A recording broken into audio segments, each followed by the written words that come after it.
تو وہ مجھے بھی اچھے اچھے کھلونے لا کر دیتے، مجھے بازاروں میں گھماتے اور مجھے پیارے پیارے کپڑے پہناتے۔ حضرت آمنہ اپنے شوہر کی قبر کے پاس بیٹھی برابر روئے جا رہی تھیں اور پھر شام ہوتے ہوتے اپنی باندھی ایمن اور حضور صلی اللہ علیہ وسلم کے ساتھ واپس گھر آ گئیں۔ حضرت آمنہ نے 1 مہینہ اپنے مائکے مدینہ میں دن گزارا اور پھر ایک دن اپنی ماں سے کہا کہ امی جان، اب میں گھر واپس جانا چاہتی ہوں، آپ مجھے اجازت دے دیں۔ ماں اجازت سے لے کر حضرت آمنہ مکہ کی طرف چل پڑی۔ اونٹنی پر سب سے آگے ہمارے حضور نبی پاک صلی اللہ علیہ وسلم بیٹھے تھے، پھر حضرت آمنہ اور سب سے پہلے حضرت ایمن اور پھر یہ 3 لوگوں کا قافلہ مکہ کی طرف روانہ ہو گیا۔ 3 دنوں کے سفر کے بعد یہ قافلہ عرب کی سب سے ویران جگہ سے گزر رہا تھا۔ اس جگہ کا نام ابوا ہے۔ ہر طرف سناٹا ہی سناٹا تھا، گھنی جھاڑیاں، کالے سیاہ پہاڑ۔ شام کا وقت تھا اور اس ریگستانی ویران علاقے میں ان 3 لوگوں کا قافلہ مکہ کی طرف چلتا جا رہا تھا۔ حضرت آمنہ جب سے اپنے پتی کی قبر سے واپس آئی تھی تو وہ اپنے بہت معصوم سی لگ رہی تھی۔ وہ بڑی خاموش رہتی تھی۔ راستے بھر وہ اندر ہی اندر آنسوؤں کے گھٹ پی رہی تھی، لیکن آپ نے اس معصوم بچے کے سامنے کچھ بھی ظاہر نہیں کر رہی تھی کہ کہیں میرے بچے کو کوئی تکلیف نہ ہو۔ ابوا کے مقام پر پہنچ کر اچانک حضرت آمنہ کی طبیعت کچھ ہی صحیح نہیں رہی۔ لگ رہا تھا کہ انہیں حضرت ایمن کو فوراً بتائے کہ مجھے ٹھیک نہیں لگ رہا۔ حضرت ایمن حضرت آمنہ سے کہا کہ آپ پریشان نہ ہو، میں اونٹنی کو کسی اونچی جگہ پر روکتی ہوں، اور پھر حضرت ایمن اونٹنی کو ایک اونچے ٹیلے پر لے کر پہنچی۔ اس جگہ پر پتھر کا ایک درخت سا بنا ہوا تھا۔ انہوں نے حضرت آمنہ کو اونٹنی سے اتار کر اس پتھر پر لٹا دیا۔ حضرت آمنہ کچھ تکلیف سی محسوس ہو رہی تھی، شاید قدرت کو کچھ اور ہی منظور تھا۔ ہمارے حضور اپنی امی کو گھبرائی ہوئی نگاہوں سے دیکھ رہے تھے۔ وہ سمجھ نہیں پا رہے تھے کہ میری امی کو کیا ہو رہا ہے۔ حضور صلی اللہ علیہ وسلم کی عمر اس وقت 6 سال کی تھی۔ آنکھوں سے آنسو بھرے ہوئے تھے، دل گھبرا رہا تھا اور بار بار ہمارے حضور اپنی امی کو کہہ رہے تھے کہ امی آپ جان، مجھ سے بات کیوں نہیں کر رہی ہو؟ آپ خاموش کیوں ہو؟ مجھ سے بات کرو۔ امی حضرت ایمن کہہ رہی تھی کہ اے امینہ، ہمت رکھو، تمہیں کچھ نہیں ہوگا، تم بالکل ٹھیک ہو جاؤ گی۔ لیکن حضرت آمنہ سمجھ چکی تھی کہ شاید اب جانے کا وقت آ چکا ہے۔ حضرت آمنہ تکلیف کی وجہ سے بار بار اپنی آنکھیں بند کرتی اور کھولتی۔ حضرت آمنہ آنکھ کھول کر اپنے اس 6 سال کے بچے کو دیکھتی اور دل ہی دل میں سوچتی کہ اب میرے اس یتیم بچے کا کیا ہوگا؟ میرے بچے نے اپنے باپ کا سایہ تو دیکھا ہی نہیں اور اب میں بھی اسے چھوڑ کر جا رہی ہوں۔ نہ بہن نہ بھائی ہے میرا بچہ، اب کس کے سہارے جیے گا؟ لیکن ہمارے حضور صلی اللہ علیہ وسلم اپنی امی کو ہلاتے اور روتے ہوئے پوچھتے کہ امی جان، آپ کو کیا ہو رہا ہے؟ شاید ہمارے حضور بھی کچھ سمجھ چکے تھے، لیکن پھر بھی 6 سال کا بچہ کیا جانے کہ اس کی ماں کو کیا ہو رہا ہے۔ آج تک ہمارے حضور صلی اللہ علیہ وسلم نے کسی کو انتقال ہوتے ہوئے نہیں دیکھا۔ آخر حضرت آمنہ پردہ فرمانے سے کچھ سیکنڈ پہلے ہی زور لگا کر اپنی آنکھیں کھولی اور اپنے 6 سال کے بچے کے سر پر ہاتھ پھیرتے ہوئے کہا کہ بیٹا پریشان نہ ہونا، اب میں جا رہی ہوں، لیکن ساری دنیا کو ایک ایسا بچہ دے کر جا رہی ہوں جو ساری کائنات کو روشن کرے گا۔ اتنا کہہ کر حضرت آمنہ نے حضور کا سر اپنے سینے پر رکھ لیا اور اپنی آنکھیں بند کر لی۔ حضور صلی اللہ علیہ وسلم نے محسوس کیا کہ میری امی کو کوئی آواز نہیں آ رہی، تو اٹھ کر دیکھا تو حضرت آمنہ کی وفات مر چکی تھی۔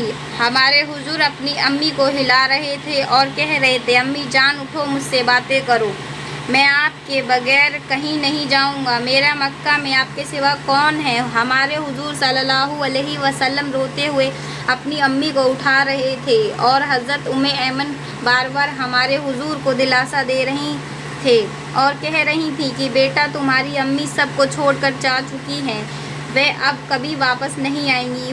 ہمارے حضور صلی اللہ علیہ وسلم اپنی امی سے لپٹ کر رو رہے تھے اور ایمن سے کہہ رہی تھیں کہ خالہ جان میری امی کو کیوں نہیں اٹھ رہی ہیں، وہ مجھے بات کیوں نہیں کر رہی ہیں، میں اپنی امی کے ساتھ مکہ جاؤں گا، میرے ان کے علاوہ کون ہے۔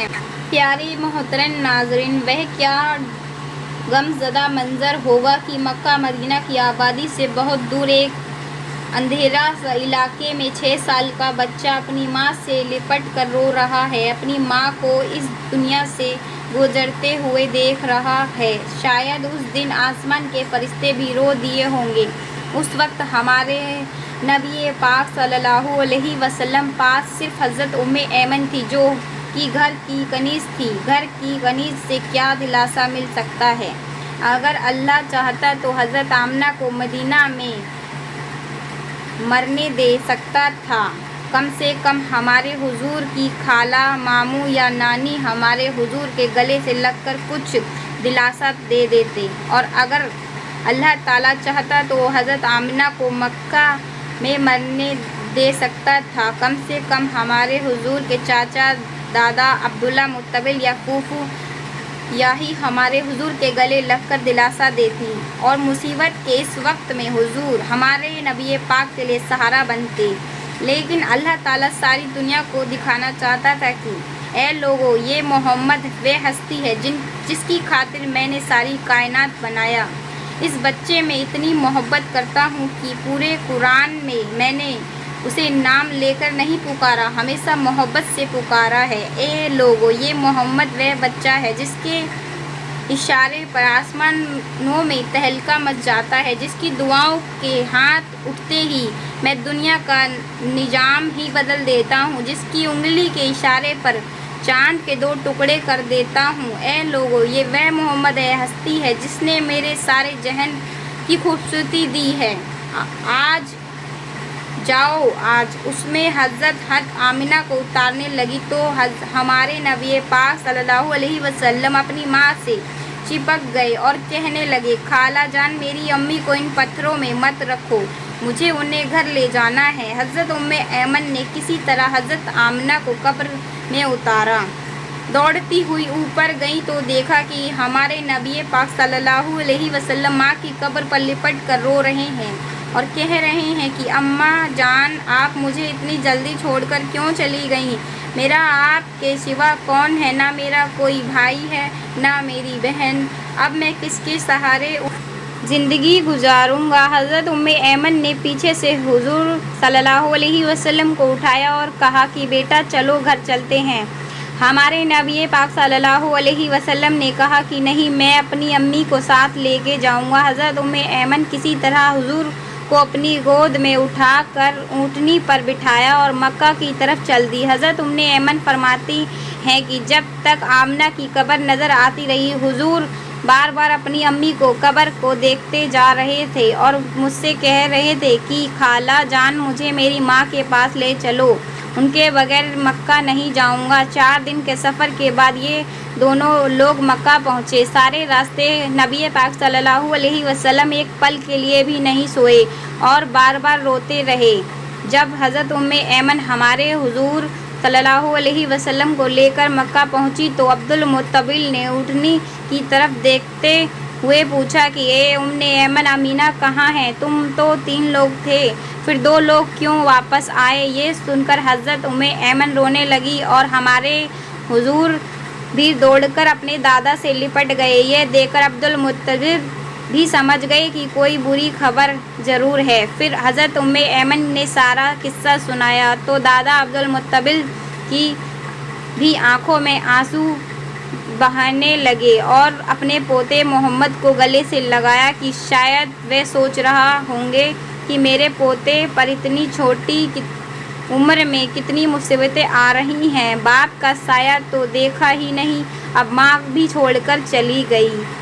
نبی پاک صلی اللہ علیہ وسلم کے سارے چاچا پریشان تھے، ساری پھوپھیاں پریشان تھیں اور ہر ایک کا چہرہ اداس تھا اور سب